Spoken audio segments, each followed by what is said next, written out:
à tous, c'est Virginie, je suis ravie de vous retrouver pour une nouvelle vidéo consacrée à mes nouvelles acquisitions dans le magasin Nose. Donc pour ceux qui suivent un petit peu la chaîne, vous devez savoir que je suis quelqu'un qui aime beaucoup fouiller, qui aime beaucoup découvrir de nouvelles choses. Et du coup, pour moi, les magasins Nose, c'est un petit peu la caverne d'Ali Baba. Donc je trouve pas forcément ce que j'aime et je prends pas forcément des choses. Mais de temps en temps, je fais des belles acquisitions, des livres, hein, bien sûr. Mais là, j'ai aussi découvert d'autres choses aussi qui m'ont vraiment plu.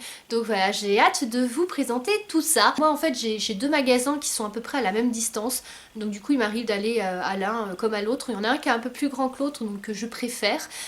Et du coup, voilà, quand j'y vais, je fouille. Donc comme je vous dis, on n'a pas forcément... Après, je pense qu'il faut pas aller dans ce type de magasin-là en se disant avoir une idée bien précise de ce qu'on veut, parce que on peut trouver totalement autre chose. Et puis, c'est quand même très rare qu'on trouve réellement ce qu'on a envie au moment où on a envie de le trouver, quoi. On peut le retrouver après dans un an ou dans un mois, mais voilà, ça dépend vraiment des arrivages en fait qu'ils ont à l'instant T. Et puis il faut pas non plus en fait, si vous aimez pas fouiller, je pense que voilà, le principe c'est vous avez des bacs et puis vous fouillez dedans. Si vous aimez pas fouiller, c'est sûr que voilà, si vous aimez plus les choses ordonnées, là on est un petit peu loin du concept.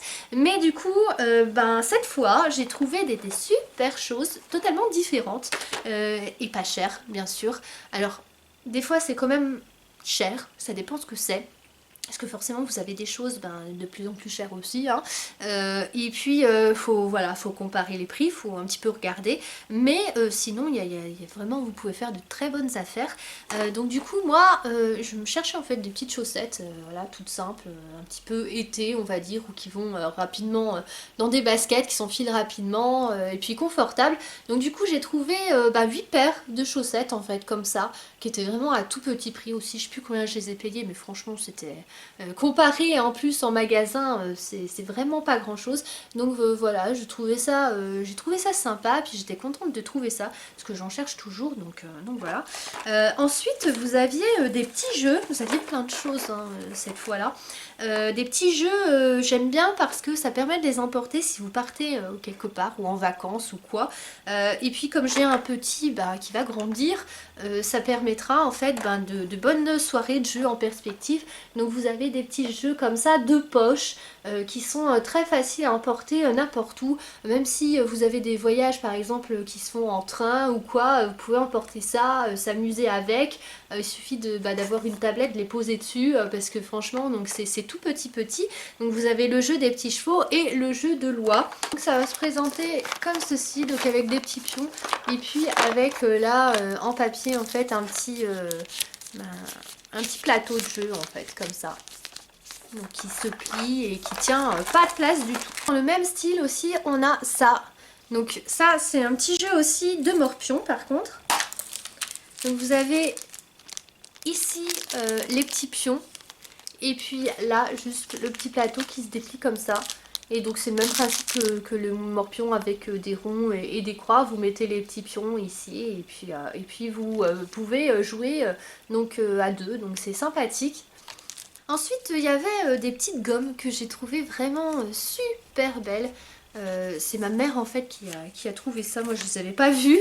Et du coup elle me les a prises, elle a tout de suite pensé à moi parce que ce sont des petits livres. Comme ça, j'ai même pas envie de les utiliser en fait, tellement je les trouve belles. Et c'est Santoro qui fait ça. Ils ont souvent en fait des choses de Santoro. C'est une marque de Londres, hein, je crois, hein, donc anglaise, donc qui fait ce genre de choses là. Ils font aussi des belles fournitures scolaires. J'avais déjà acheté aussi à petit prix, parce que souvent c'est des choses qui coûtent quand même assez cher. Donc à petit prix, j'avais trouvé déjà à Nose aussi des fournitures telles que des classeurs ou des choses comme ça, ou des trousses Santoro, où il y avait des journaux je crois intimes aussi, donc voilà, donc je trouvais ça vraiment top. Alors après, ça c'est quelque chose que je voulais essayer depuis un bon moment. J'avais déjà vu des vidéos YouTube là-dessus et je m'étais dit que je me lancerais un jour là-dedans. Alors je sais pas du tout si j'y arriverai, ça m'a l'air peut-être des fois un peu compliqué, mais du coup vu que j'ai trouvé ça pas cher aussi à Nose, donc je les ai achetés. C'est pour faire du quilling, donc l'art du quilling, donc c'est ce qu'on voit ici en photo. Donc en fait c'est des petits papiers roulés en gros, hein, pour simplifier, qui vont permettre de faire des jolies cartes ou de jolies choses, des jolis décors. Et donc vous avez du papier quilling. Donc je vais sortir pour vous montrer, pour que vous voyez mieux. Donc voilà, vous avez la petite colle, la petite pince et puis le papier. Donc c'est des petits bouts de papier comme ça colorés que vous allez rouler, vous allez faire des formes. Vous avez également des pochoirs qui vont avec, enfin des pochoirs, ce que j'appelle des pochoirs, mais des grilles plutôt on va dire. Donc en fait vous mettez je pense le papier dessus. Et puis ça vous permet de former plein de formes différentes, plein de choses différentes. Puis des petites cartes comme ça. Donc j'ai hâte de découvrir tout ça.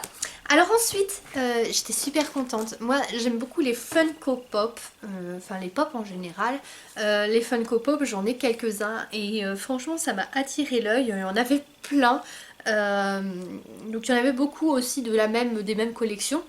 Mais du coup j'ai trouvé ces deux là en fait, les deux que j'ai pris vraiment très sympas.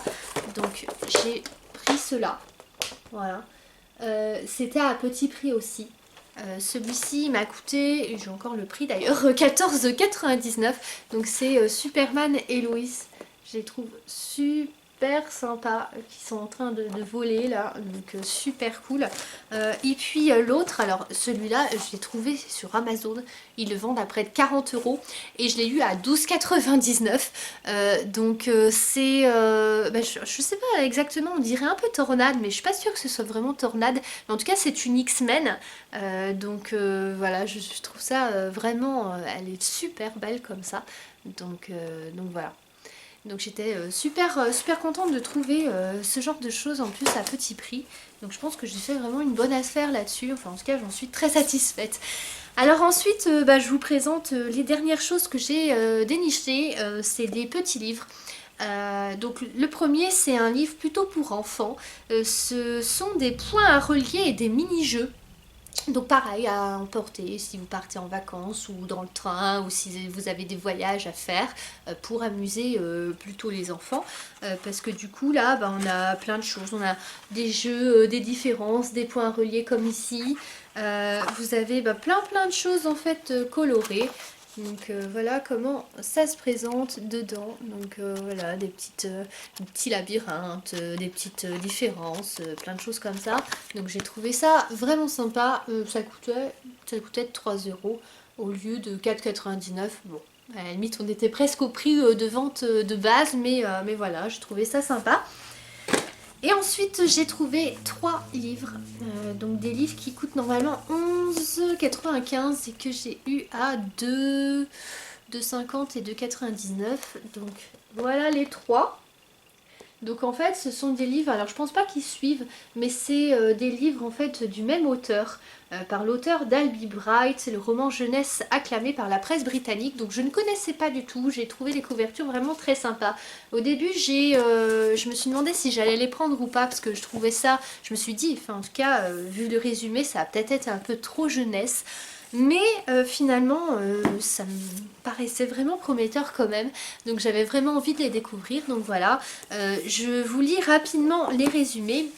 Si nous n'étions pas seuls dans l'univers, le père de Jamie Drake est un célèbre astronaute en mission dans la station spatiale internationale. Son objectif, trouver une forme de vie extraterrestre. Sur Terre, cette fabuleuse expédition déchaîne les passions. Pour Jamie, c'est différent. Son père lui manque. Un soir, le jeune garçon pénètre dans un observatoire abandonné, une manipulation malheureuse de son portable, et Jamie entre en contact avec un être venu d'ailleurs. Sa vie va être totalement bouleversée. Donc vous avez celui-ci.